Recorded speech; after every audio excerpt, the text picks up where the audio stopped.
কি করে উপদেষ্টা হলেন? মানে আমি প্রশ্নটা এরকম করে করি, আপনার নাম উপদেষ্টা হিসাবে কে প্রস্তাব করলো, বা কিভাবে আপনি উপদেষ্টা পরিষদে গেলেন?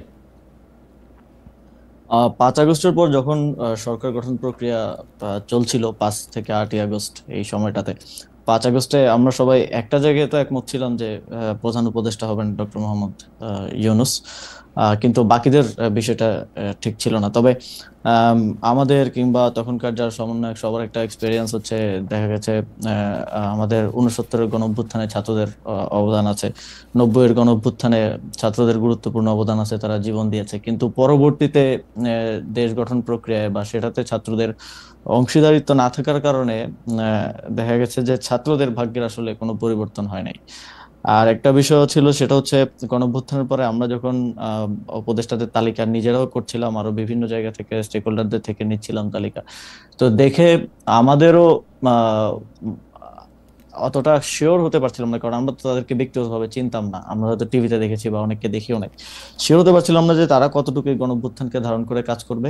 তো সেই জায়গা থেকে আমার যতদূর মনে পড়ে 6 কি 7 আগস্ট, হ্যাঁ, টিএসসি তে আমাদের 158 জন সমন্বয়ক সহ আরো যারা গুরুত্বপূর্ণ ভূমিকা রেখেছিল তাদেরকে নিয়ে একটা বৈঠক ছিল। তো ওই বৈঠকেই মোটামুটি সবাই প্রস্তাব করে যে আমাদের মধ্য থেকে বা ছাত্রদের মধ্য থেকে উপদেষ্টা পরিষদে যাওয়া উচিত। এবং সেখানে যদিও বাকি স্টেক হোল্ডারদের থেকে, যেমন তখন আহ, আহ, সেনাবাহিনী একটা স্টেক হোল্ডার ছিল, তারপরে রাজনৈতিক দলগুলো স্টেক হোল্ডার ছিল, তো উপদেষ্টা পরিষদে যাওয়া উচিত। তো সব দিক থেকে ইয়ে হচ্ছিল যে দুইজন গেলে, তারপরে সেখানেই সবাই মিলে সিদ্ধান্ত নেয় যে নাহিদ ভাই এবং আমি উপদেষ্টা পরিষদে যাব প্রাথমিকভাবে। পরবর্তীতে তো মাহফুজ ভাই মাননীয় প্রধান উপদেষ্টার বিশেষ সহকারী হন এবং পরবর্তীতে উপদেষ্টা হন। সেটা কি 158 জন সমন্বয়ক যারা ছিলেন তারা নাম প্রস্তাব করে সেটা ঠিক করেছেন? মানে সেটা কি কোনো ভোটাভুটির মাধ্যমে, না হ্যাঁ, এমনি? সমন্বয়কদের মধ্যে যারা উপস্থিত ছিলেন হুম। সবার মোটামুটি ঐকমত্যের ভিত্তিতেই আমরা যাই। ওকে। উপদেষ্টাদের তালিকার কথা আপনি বলছিলেন, সেই উপদেষ্টাদের তালিকা কার কার কাছ থেকে আসছিল? আপনারা মানে এই কারা উপদেষ্টা হবেন সেই সিদ্ধান্ত কি আপনারাই নিচ্ছিলেন, মানে যারা না, আমরা সমন্বয়ক? আমরা একটা প্রক্রিয়ার মধ্য দিয়ে গিয়েছি। সে সময়টায় আমরা একটা লিয়াজো কমিটি করেছি, আপনি যদি হুম। মনে করতে পারেন। জি। সেটার লিড দিচ্ছিলেন আমাদের বর্তমান উপদেষ্টা মাহফুজ আলম, হুম। এবং আরো 4-5 জন যারা বিভিন্ন সোসাইটির বিভিন্ন সেক্টরের সাথে বিভিন্নভাবে সম্পৃক্ত, হুম। হুম। ছাত্রদের মধ্য থেকেই। তো ওনারা মিলেই বিভিন্ন স্টেক হোল্ডারদের সাথে, যেমন বিএনপির সাথে আলোচনা হয়েছে উপদেষ্টা পরিষদ নিয়ে। আমাদের মাননীয় প্রধান উপদেষ্টা ডক্টর মোহাম্মদ ইউনূস স্যার একটা লিস্ট পাঠিয়েছিলেন আমাদের কাছে, সেখান থেকে ইনক্লুড হয়েছে, স্যার নিজে অনেককে ইনক্লুড করেছেন। তো সবকিছু মিলিয়ে একটা উপদেষ্টা পরিষদ প্রাথমিকভাবে গঠিত হয়েছিল। পরবর্তীতে বিভিন্ন সময় সেটা আরো বর্ধিত হয়েছে। তার মানে হচ্ছে যে আপনারা বিএনপির একটা লিস্ট, জামাতের একটা লিস্ট, প্রফেসর ডক্টর মোহাম্মদ ইউনূসের একটা লিস্ট, সবগুলি নিয়েই মোটামুটিভাবে আমরা যেটা আপনাদের কাছ থেকে জানতে পেরেছি বিভিন্ন সময়, বা উপদেষ্টারাও বলেছেন যে একটা সবগুলি নামের মধ্যে থেকে যে নামটা কমন বা যে নামটা নিয়ে বিতর্ক সবচেয়ে কম, এরকম নামগুলি আপনারা খুঁজছিলেন। হুম। ফাইনালি আপনারা যে উপদেষ্টা পরিষদটা পান, সেই উপদেষ্টা পরিষদটা যেই সময় আপনি শপথ নিলেন, যাদেরকে দেখলেন বা তাদের নাম শুনলেন, সেটা নিয়ে আপনারা মোটামুটি সন্তুষ্ট ছিলেন সেই সময়? এখন পর্যন্ত আসলে সত্যি কথা বলতে গেলে সে উপদেষ্টা পরিষদের 50-60% মানুষকে আমরা চিনি। হুম। আর এর বাইরে অনেককে হয়তো আমরা চিনিও না, কিন্তু ঐকমত্যের ভিত্তিতে বা আমরা সোশ্যাল মিডিয়া কিংবা গুগল ঘেটে দেখেছি যে তাদের প্রোফাইল কিরকম। যেমন এমনও অনেকের নাম আসছে যাদের প্রোফাইল বা ব্যাকগ্রাউন্ড একটু প্রবলেমেটিক, তো হুম। আমরা বিভিন্ন জন থেকে খোঁজ নিয়ে তাদের নাম বাদও দিতে হয়েছে। আবার হুম। এমন নাম আসছে যেটা হয়তো বিএনপির পছন্দ হয়নি বা ওকে। এর খুবই রিজিড পজিশন ছিল, সেটাও বাদ দেওয়া হয়েছে। তো এইভাবে একটা সর্বজন গ্রহণযোগ্য একটা উপদেষ্টা পরিষদ বানানোটাই, যাতে করে সবার একটা ইয়ে থাকে, এটাই ছিল উদ্দেশ্য এবং শেষ পর্যন্ত সেটা হয়েছে। মূলত এটা কোঅর্ডিনেট করেছিলেন মাহফুজ ভাই। হুম। আহ, যে লিয়াজু কমিটি হয়েছিল তারা, এই কারণে আমাদেরকে আবার অনেকগুলো যারা নেতৃত্বে ছিলেন তাদের অনেকগুলো দিকে আসলে মেনটেন করতে হচ্ছিল। তো আমরা দেখেছি, আমরা অবগত ছিলাম, বাট পুরো জিনিসটা প্রক্রিয়াটা মাহফুজ ভাই সহ ইয়ে করেছিলেন। ওকে। একটু মানে যেহেতু ওইখান থেকে শুরু করলাম, একটু আর্মি নিয়ে কথা বলি। আপনি জানেন যে আওয়ামী লীগের যারা আছেন তারা সবাই মনে করেন, অনেকেই মনে করেন যে এটা আপনাদের ক্রেডিট না। না, আওয়ামী লীগের সবাই মনে করেন মোটামুটি এটা আপনাদের ক্রেডিট না, দেশের লোকজন কোনো আন্দোলনের মধ্যে কোনো অংশগ্রহণ করে না, এটা দেশি বিদেশি ষড়যন্ত্র এক। আর দ্বিতীয় হচ্ছে সেনাবাহিনী বন্দুকের নল উল্টা দিকে ঘুরিয়ে দিয়েছিল বলে তাদের পতন হওয়া সম্ভব হয়েছে। এবং বিশেষ করে সেনাপ্রধানকে তারা দায়ী করেন যে সেনাপ্রধানের বেইমানির কারণেই, কোট আনকোট বেইমানির কারণেই আসলে তাকে দেশ ছেড়ে চলে যেতে হয়েছে বা আওয়ামী লীগ সরকারের পতন হয়েছে।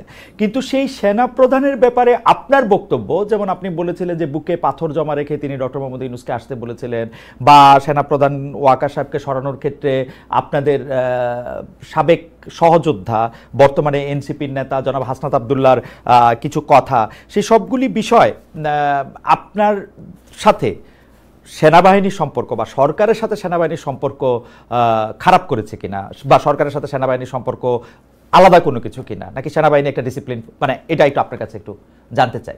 বিশেষ করে আপনার বক্তব্যের পরে এটা এরকম মনে হয়েছে কিনা ডক্টর মোহাম্মদ ইউনূস হয়তো সেনাপ্রধানকে এখন থেকে খারাপ ভাবতে শুরু করলেন যে উনি যেহেতু আমাকে চানই নাই তাহলে আমিও ওনাকে চাই না, ব্যাপারটা এরকম হয়েছে কিনা?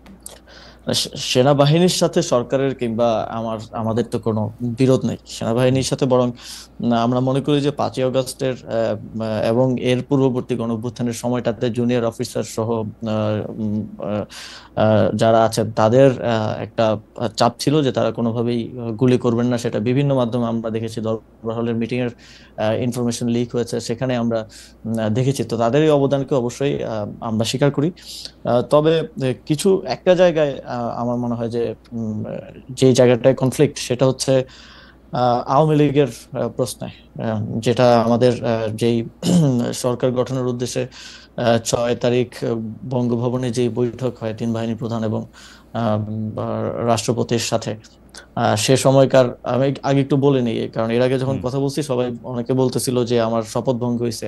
আমার শপথ গ্রহণ হয়েছে 8ই আগস্ট। 8ই আগস্টের পূর্বের যে কোনো সময়কার বক্তব্য আমার শপথের মধ্যে ইনক্লুডেড হবে না। 8ই আগস্টের পরবর্তী যদি কোনো আমি রাষ্ট্রীয় গোপন তথ্য পাবলিক করি তা সেক্ষেত্রে আমার শপথ ভঙ্গ হতে পারে। তো গোপনীয়তা শপথ ভঙ্গ হওয়ার বিষয়টা অনেকে বলেছে। তো সেই মিটিংটা ছিল 6 আগস্ট, সরকার গঠন প্রক্রিয়া আমরা যখন ইয়াতে আলোচনা করি। তো সেখানেই এটা আমি আমার আগের বক্তব্য বলেছি যে সেখানে এই কথাটা এসেছিল যে সেনাপ্রধান বলেছিলেন যে দেশের 30-40% মানুষ তো আওয়ামী লীগকে সাপোর্ট করে। তো যে অন্তর্বর্তীকালীন সরকার আসবে সেটার তো সবার কাছে গ্রহণযোগ্য হইতে হবে। তো আওয়ামী লীগের সেই 30-40% মানুষ তো ডক্টর মোহাম্মদ ইউনূসকে হেট করেন। তো এটা নিয়ে আমাদের 3-4 ঘন্টার মতো প্রায় এই টপিক সহ আরো প্রাসঙ্গিক অন্যান্য টপিক ছিল, বাট এটাই ছিল মূল টপিক। 4 ঘন্টার মতো সম্ভবত বৈঠক হয়েছিল। সেখানে আমরা 4 জন ছিলাম। বাইরে ছিলেন তখন আসিফ নজরুল স্যার ছিলেন, তানজিমউদ্দিন স্যার ছিলেন ঢাকা বিশ্ববিদ্যালয়ের, আরো সমন্বয়করা ছিলেন। ভেতরে আমরা 4 জন ছিলাম, আমি, নাসিরউদ্দিন পাটোয়ারি ভাই, মাহফুজ আলম ভাই আর নাহিদ ইসলাম। তো তখন মূল আলোচনার বিষয়বস্তু ছিল এটাই। এবং আমি তো আমার আগের সাক্ষাৎকারে বলেছি যে, এবং আমি এটা নিজের থেকে বানিয়ে বলি নাই যে বুকে পাথর চাপা দিয়ে মেনে নিলাম, এটা আমি ওনার বক্তব্যকে কোট করেছি।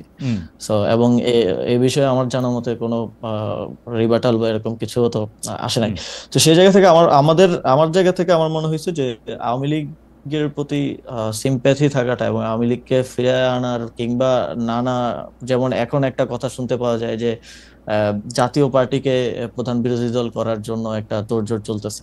এই যে মেকানিজম করে যে মানুষের ম্যান্ডেট কে ইয়ে করা, ম্যানিপুলেট করার একটা প্রক্রিয়া। এবং এই যে আমি যতদূর জানি যে যারা ডামি এমপি ছিল, তারপর আওয়ামী লীগের যারা সাপোজ যাদের ইমেজ অতটা খারাপ না, তাদেরকে জাতীয় পার্টি থেকে ইলেকশন করানোর একটা পরিকল্পনা চলছে। এই ধরনের উদ্যোগ বা এই ধরনের বিষয়গুলোর কারণেই কিন্তু আমি ব্যক্তিগতভাবে এবং সরকারেরও বিভিন্ন অংশ এই বিষয়টা নিয়ে হয়তো স্কেপটিক্যাল থাকতে পারে। এবং সেটা কতটুকু আসলে যেটা বলছেন যে স্যারের সাথে সম্পর্ক খারাপ, এটা আমি কখনো দেখি নাই। স্যার সবসময় সবাইকে ওন করে, সবাইকে সাথে নিয়ে আসলে কাজ করতে চান। এবং মূলত 5ই আগস্টের পরে, এত বড় একটা অভ্যুত্থান বিপ্লবের পরে বাংলাদেশে যে পরিস্থিতি খারাপের দিকে যায় নাই, দেশটা যে একটা গৃহযুদ্ধের দিকে যায় নাই, বরং আস্তে আস্তে আরো স্টেবিলিটির দিকে আসছে, এটা মূলত স্যারের এই সবাইকে অ্যাকোমোডেট করে কাজ করার মানসিকতার কারণেই সম্ভব হয়েছে।